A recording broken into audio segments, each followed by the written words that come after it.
The Sharks played host to the Tigers, looking to avenge their 79-71 defeat in Liverpool 7 days previously. And the home side got off to a good start, opening an early 16-7 lead and leaving coach Garbaletto very frustrated. Olu Babalola continued to make early inroads into the Tigers' defence, and Mike Tuck was in excellent scoring form, showing his range from three-point land here.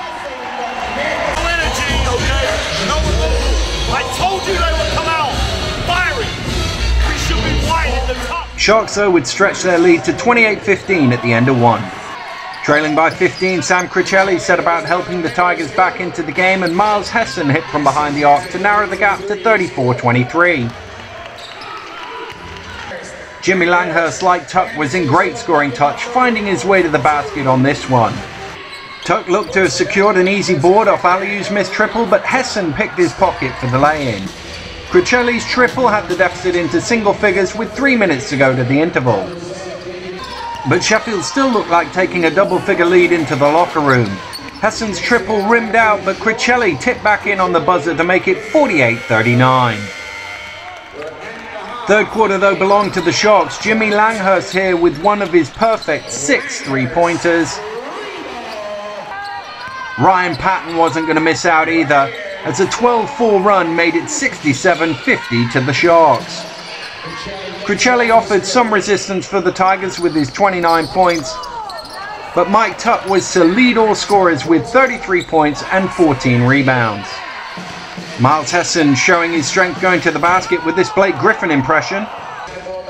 Langhurst's flawless display from behind the arc saw him post 32 points, and when Patton tossed in another one from downtown, the lead was out to 20. The Tigers tried to respond down the stretch through Antonio Bustamante and then Sam Cricelli, and they did close the gap to only 10 with 2.5 minutes to play. But Sheffield's win was never really in doubt, and Mike Tuck saw them home. Final score, Sheffield Sharks 99, Mersey Tigers 82. Wow, I'm just massively disappointed. You know, we came here thinking that I mean, we have a good game plan, and we never started the game. You know, first 2 minutes of the game were a reflection of how the game played out. You know, we just we looked like a team that travelled badly, and we are a team that travelled badly. You know, and that was the fact. We never got going at any stage. No one player played well. Sam Cricelli played well in the set. You know, played hard, but I don't think he played well. And you know, full credit to Sheffield. We knew that they would come out with that kind of energy. You know, but we know what we have to do to beat them. They know what we know has to do to beat them. And you know, in 2 weeks' time, if we have to beat them for the head-to-head, and you know, look, they had 2 or 3 good players make big points, and we have to stop that, and we have to score consistently. But you know, it didn't help. David Aliu picked up an injury in the warm-up, and just, never the same. Tough loss. I mean, we came in thinking we could beat this team as we did last week. You know, we came in confident. Obviously, it's an away game, but having said that, you know, we've been playing better away, so we're confident. You know, it's a shame that we lost. Disappointing because, you know, we're trying to make that playoff spot, so it's a tough loss for us right now.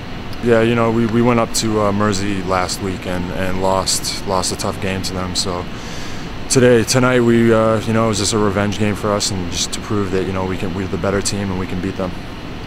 Yeah, you know, right now it's just we're just taking it game by game, but you know, every single game is a must-win for us till the end of the season. We really want to make those playoff spots and try and make a run when it comes to April. It was just one of those days when everything was going in, the hoop just kept getting bigger and bigger, but you know, they're not the biggest team just like us, so I knew that I had to capitalize and take advantage inside, so just tried to play it big and be aggressive. A big game at the top of the table as Leicester travelled to Newcastle, looking to end a 25-game, 15-year losing streak on Tyneside, but some poor shooting in the first half cost them. Joe Chapman, Charles Smith and Paul Gores helped Newcastle into a double-figure lead. Eagles were up 18 early in the third, before Brad Wisbicki helped Riders close to 54-46 4 minutes into the second half. Newcastle, though, posted 15 of the last 18 points in the third to win at a canter. Final score, Newcastle Eagles 99, Leicester Riders 82.